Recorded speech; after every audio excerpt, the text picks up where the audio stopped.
हम लोग भी तीसरा विकल्प देने निकले। बिहार पीपुल्स पार्टी से बड़ा जनाधार बहुतों का नहीं। अभी मेरे बाद मैं इन कारणों से जेल में रहा। इस बीच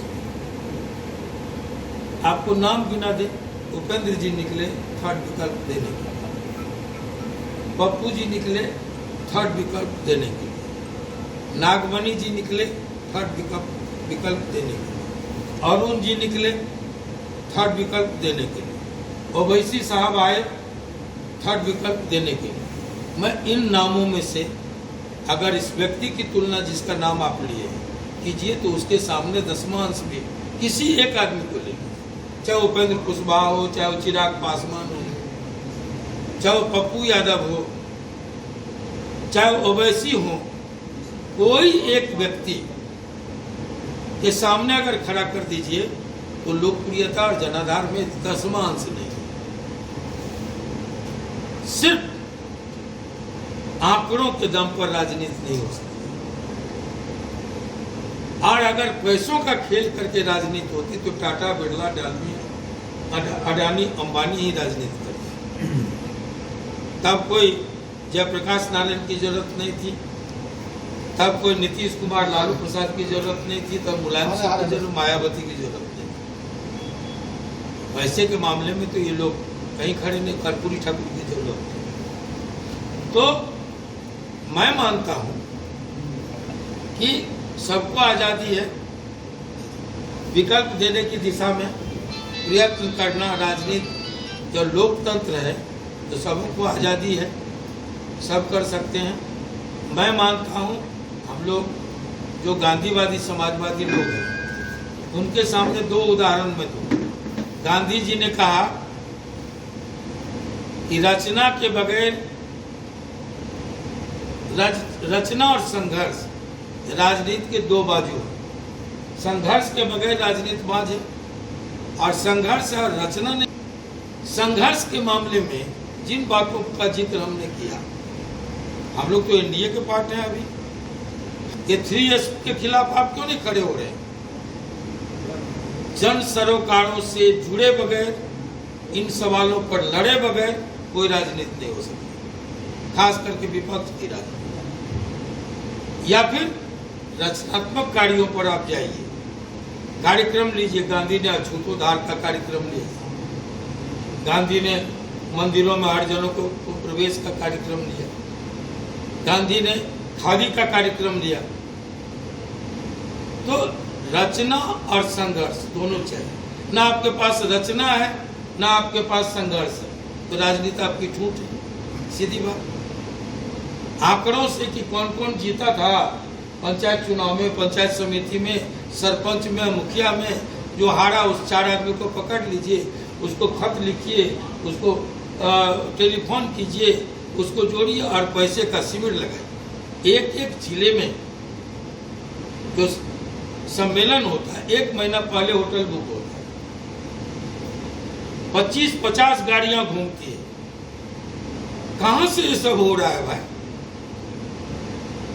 ये भी लोगों के ज्ञान में सवाल कौन देता है?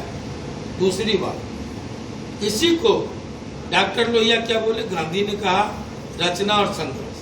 क्या जिले की है? बेलागंज और इमाम गया चुनावी सरगर्मी का केंद्र बना। छठ तक मामला थोड़ी धीमी गति से चल रहा था, अब ये तेजी पकड़ा है। जो 4 सीटें हैं वो उसमें से 2/3 सीटें आरजेडी की, मात्र 1 सीट एनडीए की। इसलिए अगर प्रतिष्ठा कहीं से फंसा हुआ है बिहार में तो वो महागठबंधन की। हम अगर आधे से ज्यादा स्कोर कर लेते हैं तो इसका जबरदस्त मैसेज जाएगा एनडीए के पक्ष में। ये भी सच है कि इन सीटों की हार जीत से बिहार की राज्य सरकार की सेहत पर कुछ असर पड़ने वाला नहीं है। न सरकार बनने जा रही है, न सरकार गिरने जा रही है। लेकिन ये बिहार की भावी राजनीति की दिशा और दशा दोनों तय करेगा। ये साबित करेगा कि जिस बीमारू स्थिति से, अंधे युग से बेपटरी बिहार पटरी पर लौटा है, वो बदस्तूर जारी रहेगा या एक बार फिर से हम उसी खौफनाक दौर में प्रवेश करेंगे जो जिसका सर्वाधिक मार मगध झेल रहा था। उग्रवाद, अपराध, रंगदारी, फिरौती, अपहरण, नरसंहार, जनसंहार, जिसकी पहचान बन गई थी और जिसको लोग जंगल राज से के विशेषण से, संज्ञा से नवाजा। तो हम तो आए हैं एनडीए के आमंत्रण पर इन 2 सीटों पर। आज और कल 2 दिन मैं हूँ, फिर जरूरत पड़ी तो तरारी और रामगढ़ भी जाएंगे। महाराणा प्रताप आज़ादी और स्वाभिमान के प्रतीक थे। बापू से किसी दिन किसी ने पूछा कि आपने आज़ादी की प्रेरणा कहाँ से ली? तो उन्होंने कहा कि महाराणा प्रताप से हमने आज़ादी की प्रेरणा ली। कम्युनिस्ट लीडर, विश्वविख्यात कम्युनिस्ट लीडर हो ची मिन्ह, जो बाद में वियतनाम के राष्ट्रपति बने और जिन्होंने अपनी छोटी ताकत से विश्व की सबसे बड़ी ताकत शक्ति अमेरिका को चुनौती दी। जंगलों में जब वो भटक रहे थे और गुरिल्ला युद्ध के माध्यम से टक्कर दे रहे थे, तो उनसे पूछा गया कि छोटी ताकत से इतनी बड़ी चुनौती का सामना आप कैसे करें? तो उन्होंने कहा कि एक लीडर हुआ करता था, एक शासक हुआ करता था भारत में, इंडिया में, महाराणा प्रताप, जिनसे हमने गुरिल्ला युद्ध और जंगलों में रह करके, प्रजा के बीच रह करके उसको संगठित करके साम्राज्यवाद को कैसे चुनौती दी जाती है, ये उनसे हमने सीखा। तो महाराणा प्रताप जीवित समाजवाद के जीवित प्रतीक थे, जो 3-3 किलों के मालिक थे, उदयपुर, चित्तौड़ और कुंभलगढ़। लेकिन वो रहे प्रजा के बीच, जनता के बीच, और उनके साथ थे मीना जाति के भी गोंड, पिछड़े, डांगी। डांगियों को उन्होंने फॉरवर्ड का वो दिया था, जबकि यहाँ डांगी कोई नहीं कहे जाते। तो डांगी उनके फाइनेंसर थे, भामाशाह उनके सेनापति थे, हकीम खान सूर, और असल में समाजवाद के जीते जागते प्रतिमूर्ति थे। एक जाति विशेष के, एक वर्ग विशेष का प्रतीक कहना, इसलिए उनके प्रति दर्द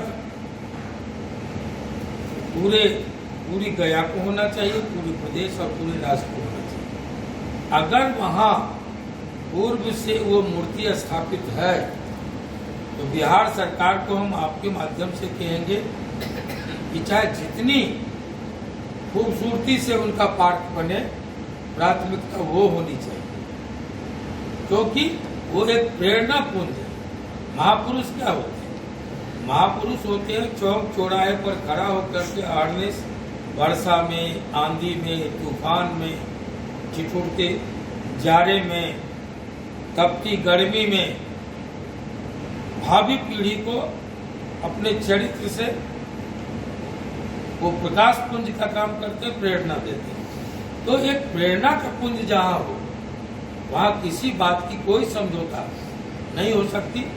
अगर वहाँ आक्रोश है तो मैं इस मामले को माननीय मुख्यमंत्री जी से कहूँगा और फुल प्लेजेड अच्छा पार्क कैसे उसके इर्द गिर्द बने, क्योंकि जमीन ग्रामीण सरकार की जमीन नहीं थी, ग्रामीणों ने उस संस्था को जमीन दी है, अगल बगल की संस्थाओं को ग्रामीणों ने जमीन दी और ग्रामीणों का आक्रोश, ग्रामीणों की मांग है, तो उसको तवज्जो दिया ही जाना चाहिए। और महाराणा प्रताप साधारण पुरुष नहीं, तो मैं इस बात को शराबबंदी एक अच्छा कानून है। शराबबंदी की जब भी चर्चा हो तो आपको हमको सबको देखना चाहिए कि घरेलू हिंसा, ये लोग वेतन उठाते थे, चलते थे, खाते पीते गिरते पड़ते, घर आने पर बीवी से झगड़ा कि पैसा क्या हुआ तो मार शुरू होता था, बाल बच्चे सब प्रभावित होते थे। घरेलू हिंसा रुका। दूसरी बात एक्सीडेंट रुका, पी खा करके जो ज्यादा एक्सीडेंट होता था।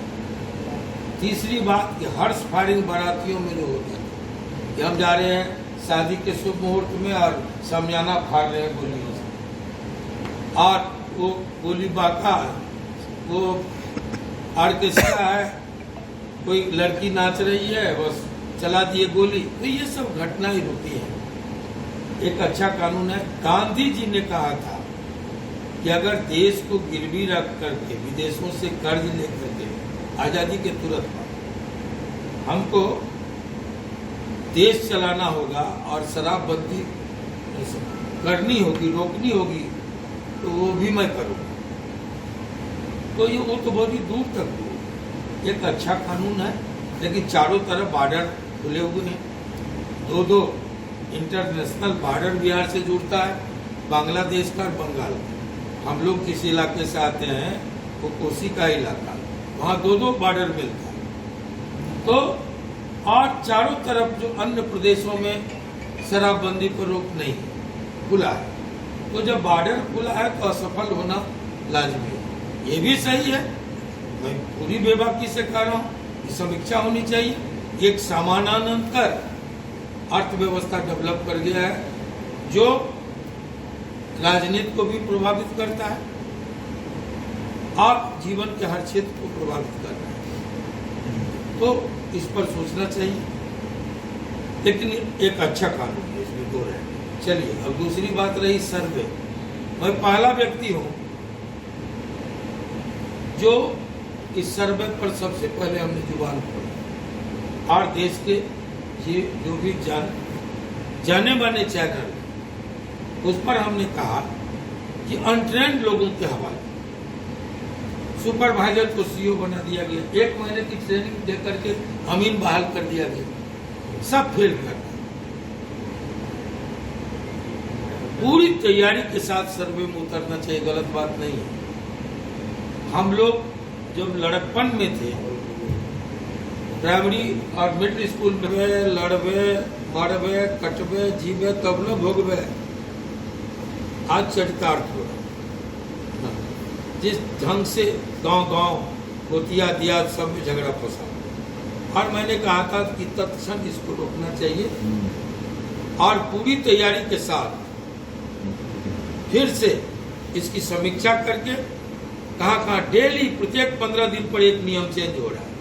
अगर फॉल्ट नहीं है, लूपहॉल्स नहीं है, तो नियम क्यों बदल रहे हैं? तो हर 15 दिन पर नियम चेंज हो रहा है। इससे बेहतर है एक बार पूरी तरह रोक करके समीक्षा कर लीजिए, पूरी तैयारी में सर्वे में लगी, अच्छी बात है, निबंधन कोई गलत बात नहीं, ठीक है। तो इस पर रोक के लिए सबसे पहला बिहार में आनंद मोहन व्यक्ति है, जिसने दिल्ली से जिसे एनडीए सरकार से अपील है इसको चुनाव तक तो रोकिए, वरना ये के पाठक का जो ये तुगलकी फरमान हुआ, तुगलकी आदेश, जो नुकसान हम लोग को किया। अब एक बात बताइए, बाकी सब चीजों की हम सराहना कर सकते हैं। गर्मी की छुट्टी है, बच्चे स्कूल नहीं आ रहे हैं, टीचर स्कूल जाएगा। ये कितना गलत था। प्रचंड गर्मी, झुलसती गर्मी में टीचरों को बात किया गया कि आप स्कूल जाइए। वो लोग चिल्लाते रहे कि आप 10 बजे से 4 बजे तक चलाइए क्लास। माननीय मुख्यमंत्री जी सदन में अनाउंस कर देते और उस आदेश को जो एक IAS नहीं मानता, अपने सन की स्वभाव की, और उसका क्या हुआ, 70,000 का नुकसान शिवर में हुआ। 7,000 हमारे यहाँ टीचर थे। हमने चुनाव के पूर्व जाके कहा था, मुख्यमंत्री जी से निवेदन किया था कि जो आप अनाउंस किए उसको पहले लागू करवा लीजिए चुनाव के बाद। जब आचार संहिता लागू हो जाएगा तो आप इसको नहीं करवा सकते, नहीं रही, इसी कारण से ये नहीं हो सका। 70,000 एक टीचर, कम से कम 10 बोर्ड का नुकसान है। 7,000 हमारे यहाँ टीचर